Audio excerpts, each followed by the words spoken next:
G'day and welcome to the show. And I hope it's a good one this week. In a variety of ways, we're going to be asking why some big stories on the subject of UAPs, unidentified aerial phenomena, don't get the coverage they deserve in the established media.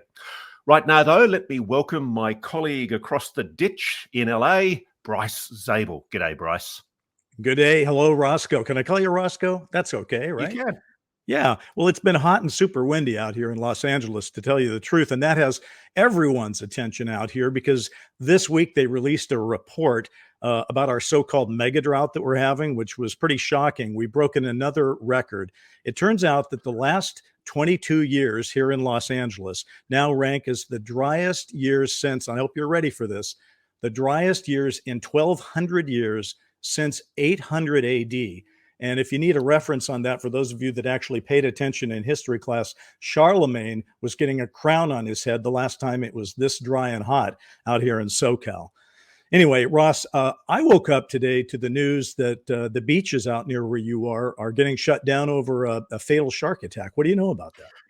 Oh, it's a shocker. I've actually swum off that very point where that poor fella Simon Nellist, who's the first fatal shark attack in Sydney in 60 years. I've swum. I'm a very keen diver myself. I free dive and snorkel and spearfish.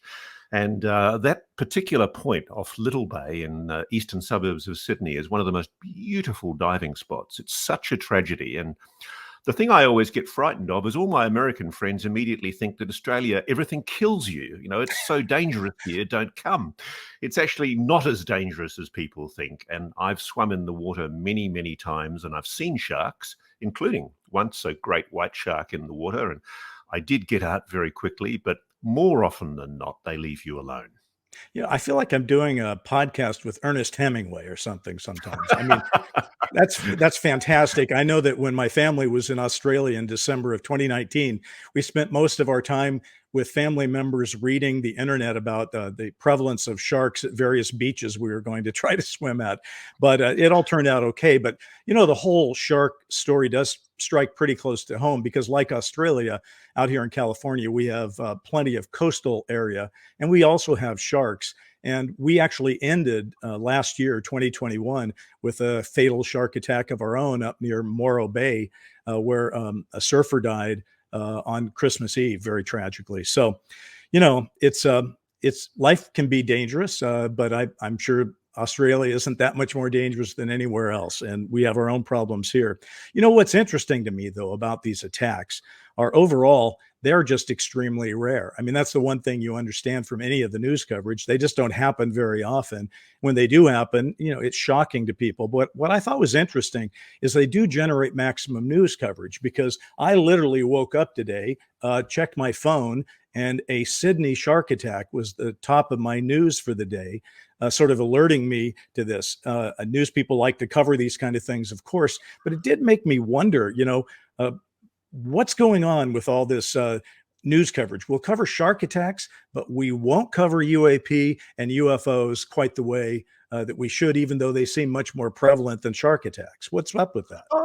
I think it's starting to change, Bryce, and it's interesting because there's a TV network that I used to work for called Channel 9 here that did a story on UAPs this week. They had Ryan Graves on and Avi Loeb, Professor Avi Loeb. So I think there is the beginning of a change.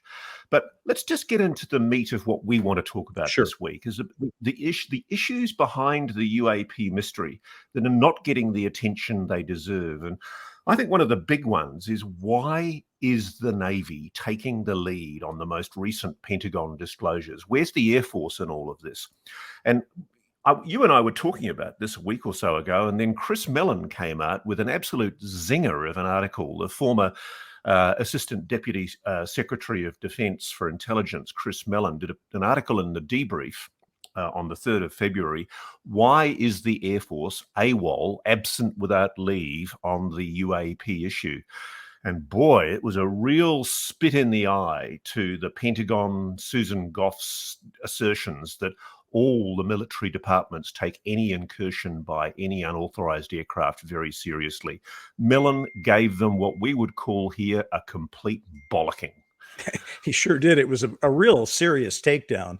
And it was extensive. It just went on and on, in particular about the assets that the U.S. Air Force actually has at its disposal if it wants to see things in our atmosphere. And they have significant resources, as you would imagine they would have, given that they've gotten billions of dollars over a sustained period of time to build all these systems. So they have more eyes on the sky than even the U.S. Navy does, I'm quite sure. And yet they talk about it less. And what's interesting to me is that there's a historical piece of this whole puzzle, which is at the beginning in 1947, when we had that famous Summer of Saucers that we talked about a couple episodes ago.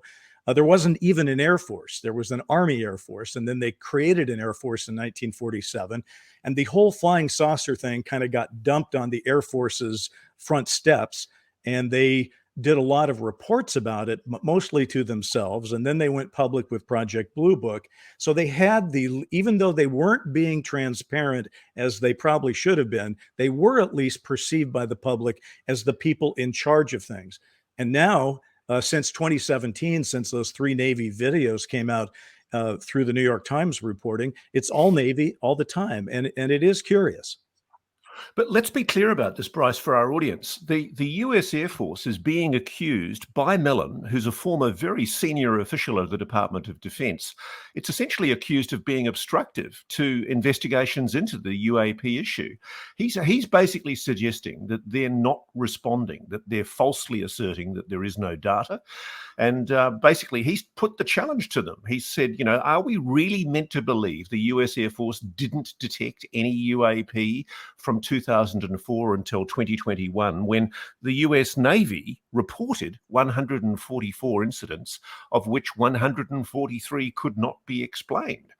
And I think you're right. His point is that the US Air Force, more than any other arm of the military, has got technology that allows it to see things that, frankly, would detect anomalous objects in either space or the atmosphere or indeed underwater. There's the solid state phased array radar system, the space fence, there's some sort of global infrasound acoustic monitoring. And it's amazing because officially the US Air Force never talks about this stuff. It doesn't fess up.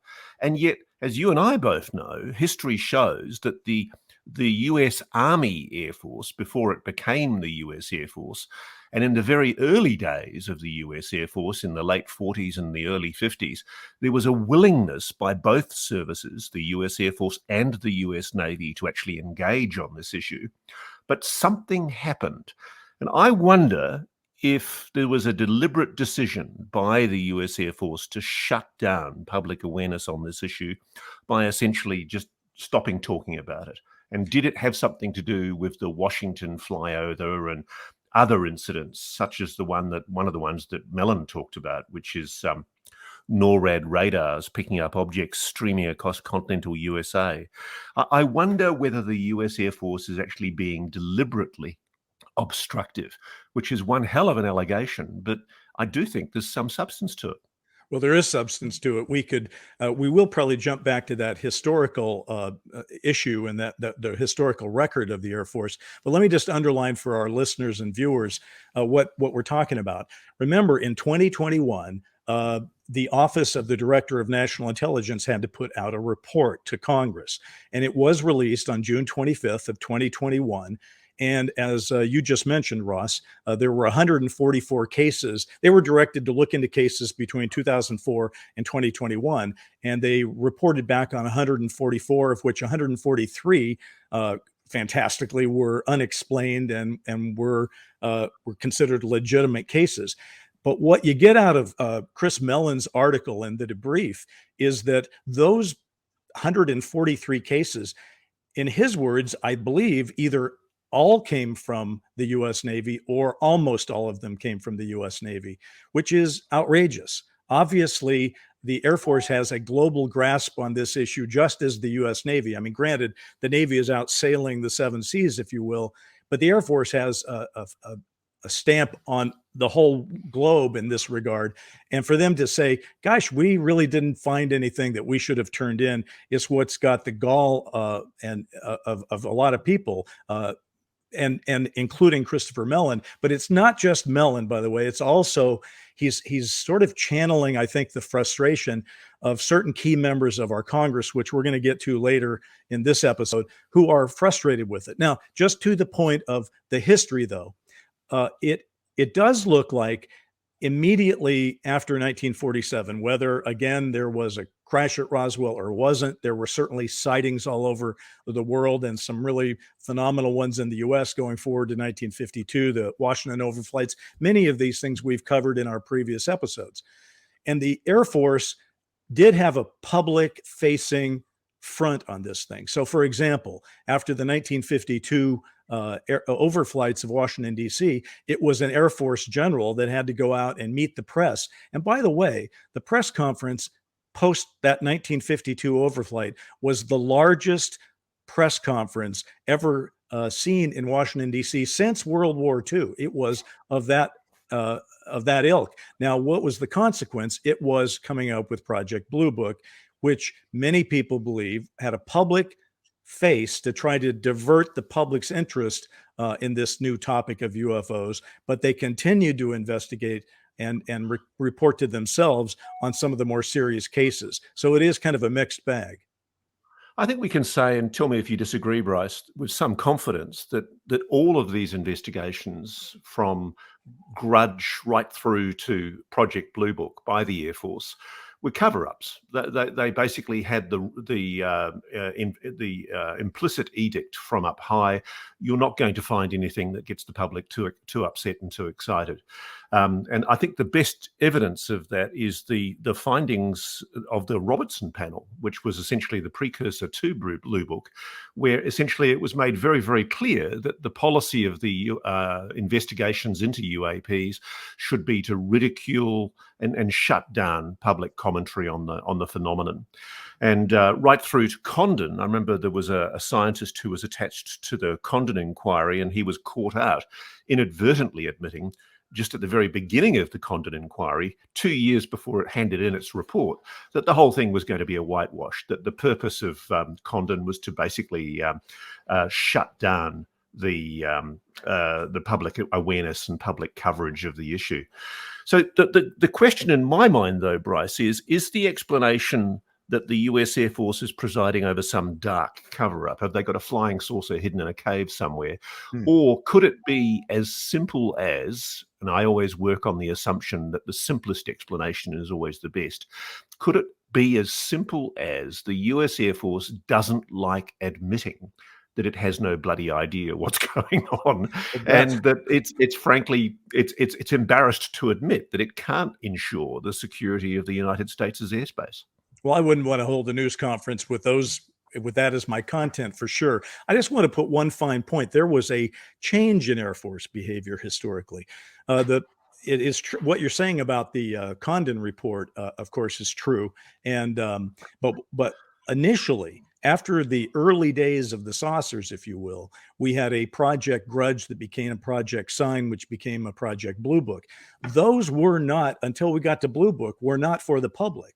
Grudge and Sign were not meant to be published to anybody. They were internal documents that the Air Force was putting out, trying to figure out to themselves what was going on. It included the famous Twining memo, and where he said it's not visionary or fictitious, but these were circulated inside the Pentagon, inside the Air Force offices. And it was only when the Freedom of Information Act really got uncorked in the 70s that researchers got their hands on a lot of those documents.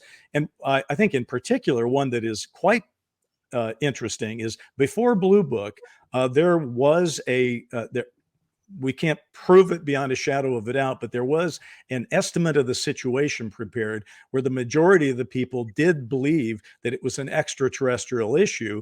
And when it finally got up to the top guy who had to look at this thing and say, I'm not passing this on, and it got many people were let go and new teams were brought in, and they came up with a different position on it. So I think that the Air Force has been, as you know, if you to follow your logic, they've been on a highway, if you will, where they have been thinking to themselves, how are we going to deal with it? And I don't think they were totally prepared. It doesn't look like, for the 2017 glasnost that we're starting to have, the transparency issues that are happening. And I believe they're going to have to be pulled kicking and screaming into our present day. Just coming back to the FOI for a moment, another thing about the FOI that I find interesting is, as a result largely of declassification provoked by President Clinton and Obama, there are files now on the record showing the US Air Force was involved in retrievals for a project called Moondust. And I think this is important because there was a unit that the US Air Command created in 1953 called the 460 2nd Air Intelligence Service Squadron. And they were essentially a covert unit to collect UFOs from the field. I mean, it's amazing. Howard Blum, who was a respected New York Right. Times reporter, wrote a great book called Out There, where he basically said that the Moondust people included retrievals of craft of extraterrestrial origin. So I do think there's a degree of disingenuousness from the US Air Force, and I do think they're hiding something. Well, we're going to certainly be talking a lot more about moon dust and all that in our third segment here today, because we're going to be talking about crash retrievals and whether that's a thing or not. But to sort of put a pin on our Air Force Navy thing, we do seem to have an intra-service rivalry. We're not clear on why exactly it's happening, but the two service branches do seem to be looking at this issue of UFO, UAP differently. And obviously, the people in the Senate and the House who have demanded new reports from the Office of the Director of National Intelligence have basically run out of patience with complete stonewalling. Now, I don't know who wins that fight. Do you think that fight will be resolved in 2022? There is going to be a new report issued on October 31st of 2022. Do you think the Air Force will be present, or will they also be MIA?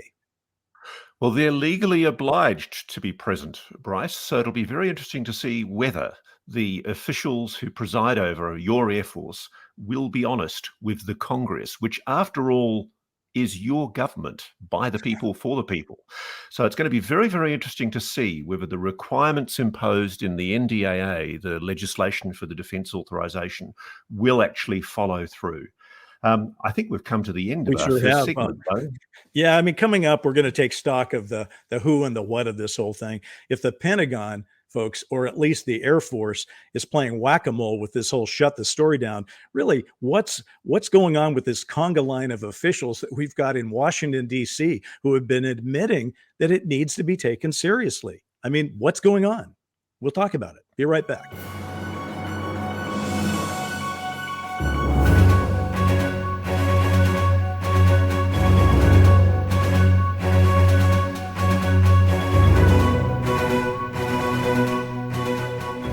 We're back. This week, we're talking about all those UAP stories that really don't seem to be getting the coverage they might actually deserve. Over the past few years, and particularly over the last year, we've heard more high officials, and I mean very high officials, saying more unheard of things about the UFO and the UAP issue. But when you just hear one comment at a time, kind of that drip, drip, drip, you kind of hear it, you're shocked, and you move on. But then when you look at them all at the same time, pretty shocking, pretty amazing. And if you put them all together, Bryce, it's quite extraordinary. It really does make a point. The sheer number of high-level people, former CIA directors, the directors of national intelligence for the United States, senators, congresswomen and women, it's amazing. You've just got to realize it's not just the US Air Force that's been missing in action recently. It's the entire national media establishment that have failed to pick up on the fact that there are now people of prominence, people of good reputation in official levels in the US government who are making extraordinary admissions about extraordinary things. Yeah, it's very interesting to me because I take your point. There is more coverage and it's less goofy about the UFO issue than ever before. But it still tends to be about you do the quick hit and then you kind of move on. I think the June 25th report from last year was a great example. It did get covered. People, because it was a short document. It wasn't like the Kennedy assassination files that took 6 weeks to go through. It was a little 9-page report and they could read it, and they wrote a story, and then that was it. But, for this segment, you and I have been pulling quotes from some of these people. I don't even know where to start, Ross, to be honest with you. I mean, this is like an abundance of riches. These are quotes that we're going to sort of pull out in the next few minutes, folks, to sort of just show you that it's been just a cacophony of people saying, let's do something about this. And I have an open mind to what they might be. It's in fact, I'll throw it to you, Ross. Do you have a favorite one you want to start with? Because I got one. Yeah, there is. I enjoyed, and I thought he was great theatre when he said it too. John Ratcliffe, who was Trump's director of national intelligence, he went on national television in the US, and he basically said there are a lot more sightings than have been made public. We're talking about objects that frankly engage in actions that are difficult to explain. And then rolling down later in the quote that he gave, sometimes we wonder whether our adversaries have technologies that are a little bit further down the road than we realized. It's not just a pilot or a satellite or some intelligence collection. Usually we have multiple sensors that are picking up these things. He's hinted very, very clearly that there's something real going on, and he's seen it. He's been briefed about it. He can't talk about it in detail, but as he's indicated on numerous interviews, if people saw these videos that he's seen and heard the detail and the briefings he's had, they would be amazed. Now, frankly, that's a form of DNI. That's your intelligence czar in the United States, frankly admitting that there's something here that is difficult to explain. And it's a little bit of bipartisanship because that was Trump's guy. He came in at the end of Trump's term, and he was willing to be upfront about it. Now, Biden's guy is actually a woman. It's Avril Haines, and she had the same job as Ratcliffe, and she was on a public forum in Washington, D.C. a few months ago. And she didn't say anything quite as extreme as him, but she took it to one place that was extreme. She said the main issues that Congress and others have been concerned about is safety of flight concerns and counterintelligence issues. All right, we can buy that.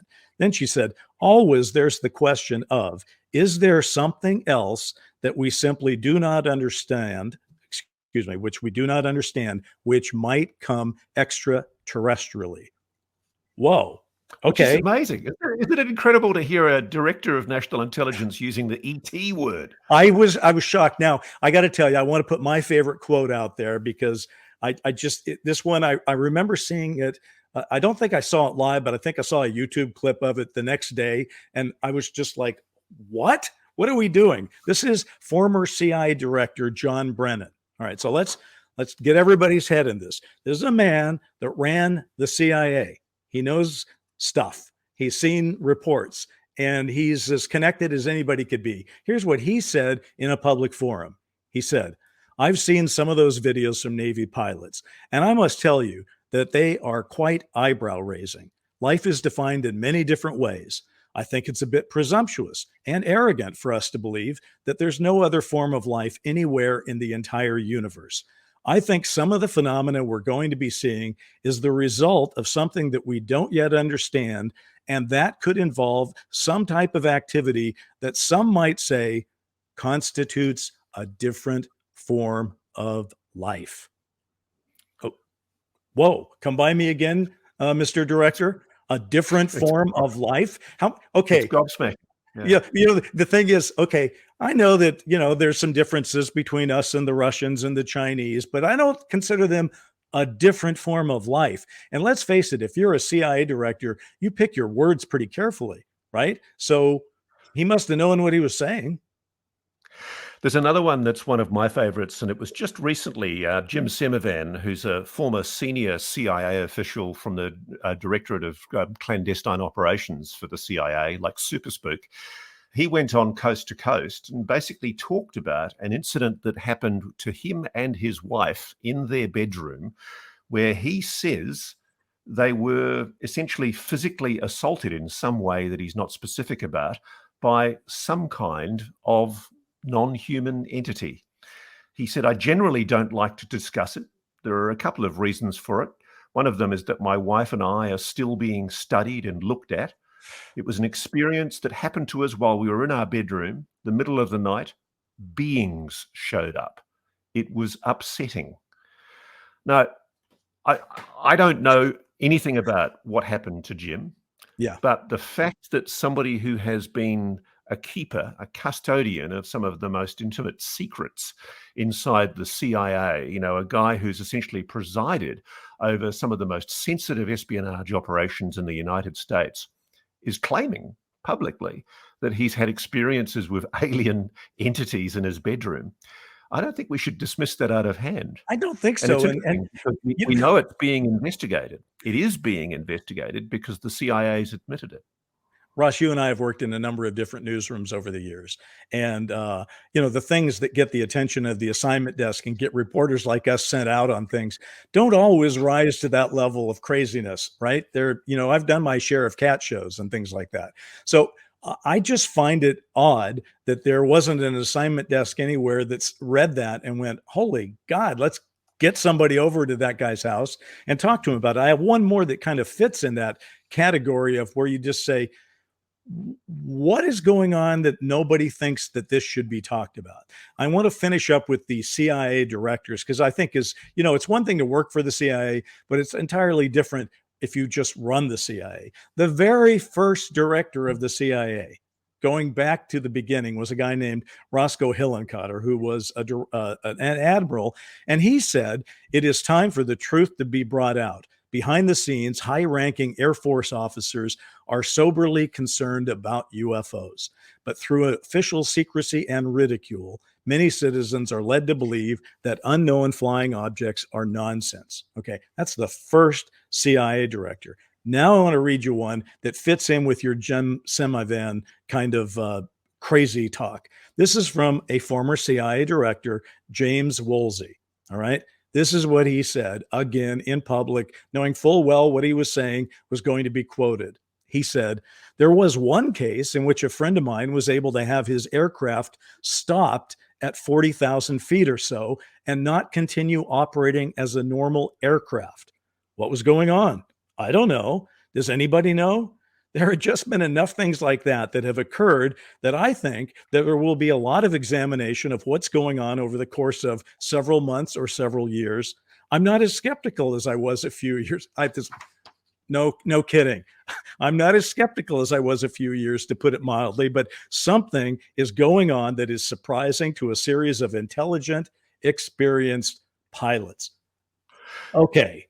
An aircraft stops at 40,000 feet, and that's not a news story coming from a CIA director. Tell me about it.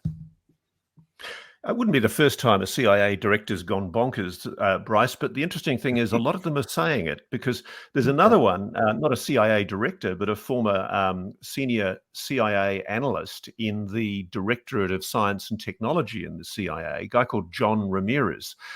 And John's been putting quite a high profile out in ufology commentary in the last few months. And I have to admit, I was cynical because it just sounded incredible, some of the things he was saying. And I was worried that a lot of what he was saying was just him reading a few UFO books in his retirement and shooting his mouth off about things that he was speculating on.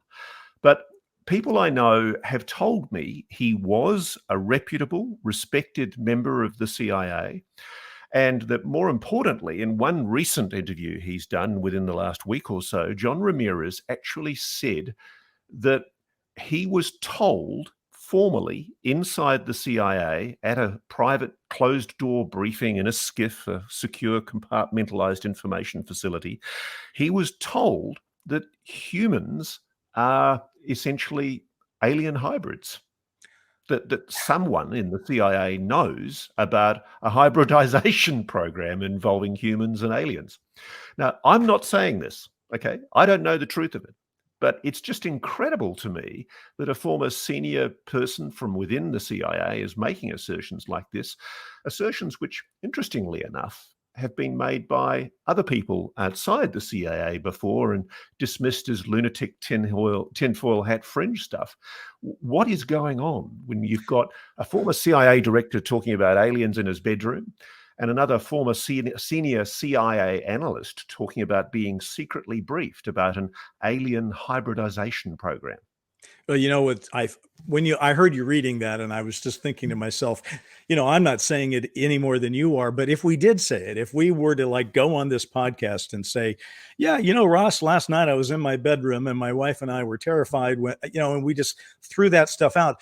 I think a number of people who were trying to reach on this podcast by saying that we're trying to look at this from a sensible and sensitive and rational point of view would say, okay, I'm done with this podcast, because these guys are obviously bought the whole ride and they're taking it.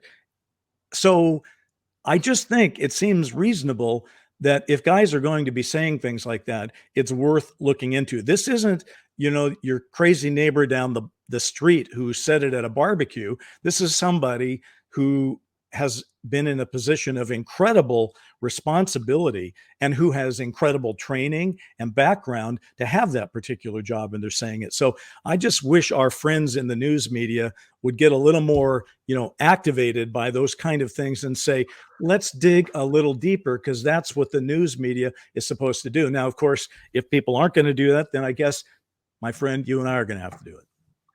And it's not just inside intelligence services and the various arms of the military that these comments are coming from, Bryce.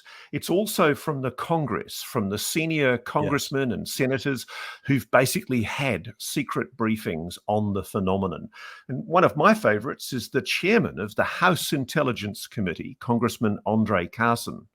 And he said, if it is otherworldly, we have to take into account our advancements in terms of cell phone technology and why these images aren't being captured. We have to think about the 4,000 satellites that are orbiting the Earth right now. Most of these cameras have got cameras attached to them. Of the report, the UAP report, he says it's inconclusive. But what we do know is there have been nearly 150 sightings. 80 of those sightings have been detected with some of the best technology the world has ever seen. And we can't rule out something that's otherworldly, which is quite an astonishing admission. From a sitting U.S. congressman. There's a slew of them between the House of Representatives and the Senate, where people who were sensible enough, I guess, to get elected have said things like that. I'll match your congressman and raise you with Tim Burchett, who is a Republican congressman out of Tennessee, and he literally has gone off on this one a few times. But one of his more direct quotes was, "If the Russians had UFO technology, they would own us right now." They used to say that they've heard people talk about how the Nazis had it in the Second World War, that they did. They would also have won. That is ridiculous. It has to be something that is out of our galaxy. It just has to be, if it is in fact real. And yet, what does the report of June 25th say? It says it is real. So there's Burchett. There's also, Ruben Gallego, who's a Texas Democratic congressman who talked about it. And of course, let's not forget our friends over on the Senate. That would involve the two heads of the Senate Intelligence Committee who co-sponsored the bill last year that got us to where we're going to have these reports every year. That's Marco Rubio and Kirsten Gillibrand. Again, a Democratic New York senator and a Republican senator from Florida, and they both have been very out front saying, look, this is a safety issue. It's a national security issue. I'm not happy with what I've been told, and I want to get to the bottom of it. If we were just going to be reading comments right, left, and center, we could probably do an entire segment just we should probably bring actors in to read these. It would be probably better than you and me. But another person who's been wildly out front is Senator Mitt Romney, who was the Republican nominee for president in 2012. And let me just see if I can find the one that I thought was so incredible from him. You know what? I'm not. He just is the guy who's been willing to say ET out loud as well. He's not saying he categorically ruled out that it comes from foreign adversaries, that whatever this is, it's Russian or Chinese. Right. He basically said if they were Russian or Chinese, then that would suggest they've got a technology that is in a whole different sphere than anything we understand. And frankly, China and Russia just aren't there. And he said, neither are we, by the way. Now, that's a good segue for us, because Mitt Romney said, neither are we. And he's one of those senators who's briefed in because of his membership of different committees.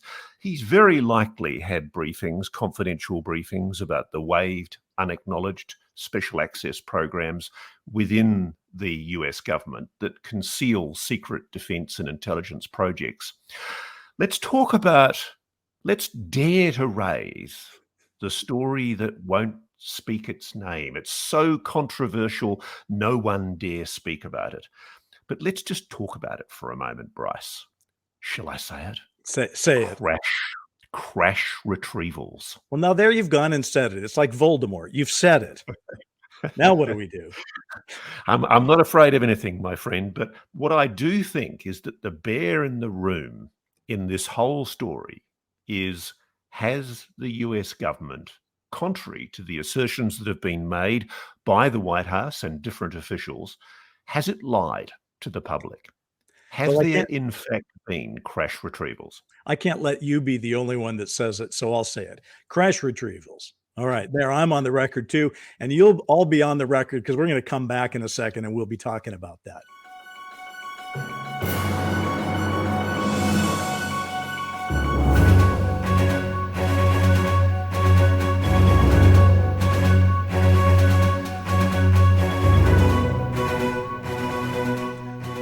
A lot of people listening or watching today probably weren't even born in 1980. 1980 is important because that was the year where the Roswell crash, which supposedly had happened in 1947, was first sort of brought again to the public's attention when Jesse Marcel started talking about it publicly with researcher Stanton Friedman. And I remember very clearly at the time seeing that first little book about Roswell in the grocery store and picking it up and reading it and thinking, okay, guys, this is a bridge too far. Crash saucers, excuse me, little green men. You know, I was not as evolved, I guess, as I feel like I might be now, but I didn't buy it. I just thought this is too much. Now, over the course of the years, of course, we have now realized that there are many cases besides Roswell that people are talking about, and over time and distance there are. And I know, Ross, you have been speaking to many people about this and doing your own original research, and I would like you to bring us up to date on that. Bryce, I have to admit, when I first saw the stories about Roswell and Aztec and Chihuahua and all of these other allegations of recovered alien spacecraft in the Californian or Nevada, Utah desert, wherever, it just seemed spurious to me. My instinct as a journalist is to go, oh, this is rubbish. And I know the White House has formally denied this. They've basically said it's not true.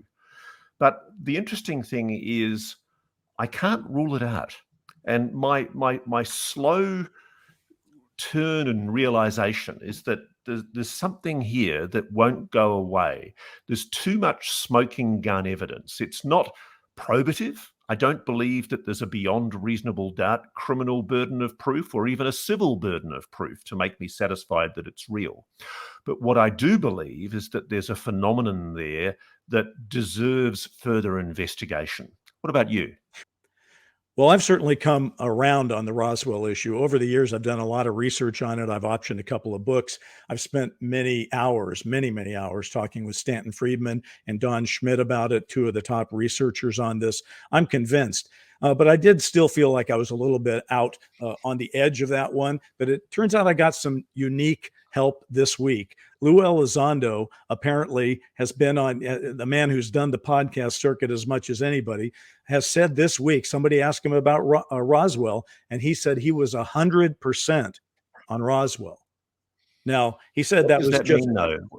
Well, 100% on what about Roswell? He was 100% that it was a crash of an otherworldly craft. And I believe Chris Mellon has intimated the same thing. And I guess the reason I believe that crash wreckage may be a thing is that so many people are talking about it as if it is a thing, people who seem to know a lot. And I know that you get a lot of people, because of your book being out and it being so well researched and so well received, you're probably getting a lot of people calling you who are talking sort of off the record. What are they saying about these things? So what are people telling me, Bryce? So I'm being told, I think the most memorable conversation that I had was with one particular guy who went on the record, which was quite extraordinary. His name, as you know, was Nat Kobitz, former Director of Science and Technology Development for the US Navy, Chief Geek for the US Navy. And he admitted to me, after a few months of chatting, that he was briefed in to a UFO retrieval program. He flatly asserted to me on the record, on audio, by the way, that he was told that the United States had recovered multiple spacecraft. Absolutely extraordinary allegation. And the thing about it was, as a result of speaking to him, I was then put on to other people who confirmed their knowledge of a program which is allegedly back engineering, dare I say it, alien ET technology that has been recovered by the US government. And I still wrestle with this, because even though I've got this guy on the record, Bryce, there's a journalist in me that is innately skeptical and cynical, because the president, no less, Barack Obama, in 2011, through his science advisor, went on the record and flatly denied categorically. So there's only one possibility. Well, there are two possibilities. One is the president lied, which I have to admit I doubt. Or maybe the president was lied to. Maybe somebody's lied to US presidents. I'll take door number two. I'll take door number two on that one. I think that presidents probably haven't gotten the whole story, particularly on this. Some maybe have and some maybe haven't. But I'll tell you something. We haven't done it on this show where we've actually played audio. Do you think you might be up for playing the Nat Kobitz interview, or at least parts of it? No? No, I don't think so. He was a very, very elderly man, and he was actually dying when I spoke to him. Okay, that makes sense. I think it would. The thing I have is it would actually cause his family quite a bit of distress. Well, let's not do that. We're not here to do that. We're here to find some truth and information. So we'll call it a day on this show. I just have one headline I want to throw out to people. I don't know why, but I guess I become a subject matter expert on the Betty and Barney Hill abduction case.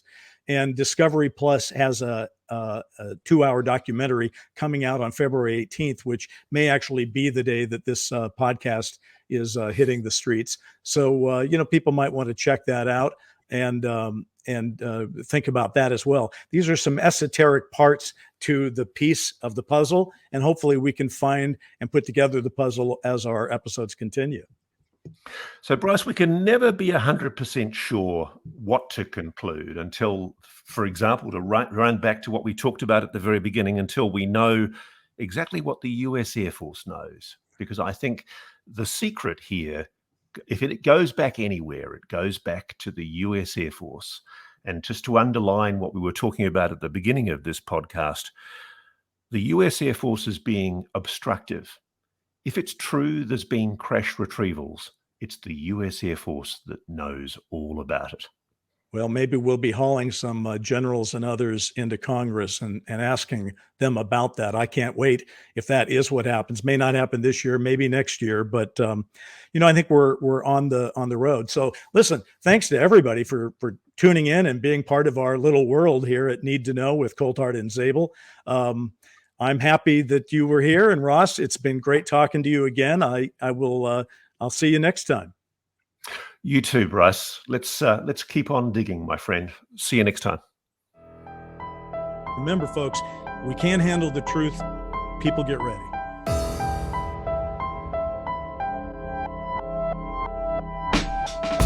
I'm ready to be told. Time for secrets to unfold. It's our time to come of age. Time for truth to turn the page. Don't wanna be inside the dark. Live within a question mark. Are they a friend or foe? Tell me now. You need to know.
This was No Flying Saucer. Sports is next. Just alien Air Force says UJ light in the sky. Manhunt. Flying saucer. Close encounter. Just arrested. Close encounter. Close encounter. UFO.